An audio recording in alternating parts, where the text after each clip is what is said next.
ನಗರದ ಶ್ರೀನಿವಾಸ್ ವಿಶ್ವವಿದ್ಯಾಲಯದ college of computer science and information ಸೈನ್ಸ್ನ 2020-21ನೇ ಸಾಲಿನ ಬಿಸಿಎ ಪದವಿ ಹಾಗೂ ಎಂಸಿಎ ಸ್ನಾತಕೋತ್ತರ ಪದವಿ ಕೋರ್ಸ್ನ ವಿದ್ಯಾರ್ಥಿಗಳ ರ್ಯಾಂಕ್ ಪ್ರಕಟಗೊಂಡಿದೆ.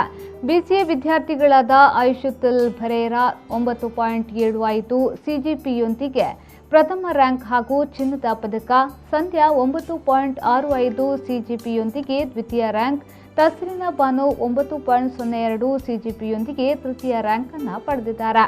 ಎಂಸಿಎ ಸ್ನಾತಕೋತ್ತರ ವಿಭಾಗದಲ್ಲಿ ಐಶತ್ ಸಫ್ವಾನ 9.76 ಸಿಜಿಪಿಎ ಒಂದಿಗೆ ಪ್ರಥಮ ರ್ಯಾಂಕ್ ಹಾಗೂ ಚಿನ್ನದ ಪದಕ, ಐಶತ್ ನಾಫಿಯಾ ಎಂ 9.14 ಸಿಜಿಪಿಯೊಂದಿಗೆ ದ್ವಿತೀಯ ರ್ಯಾಂಕ್ ಅನ್ನು ಪಡೆದಿದ್ದಾರೆ ಎಂದು ಸಿಸಿಐಎಸ್ನ ಡೀನ್ ಪ್ರೊಫೆಸರ್ ಸುಬ್ರಹ್ಮಣ್ಯ ಭಟ್ ಪ್ರಕಟಣೆಯಲ್ಲಿ ತಿಳಿಸಿದ್ದಾರೆ.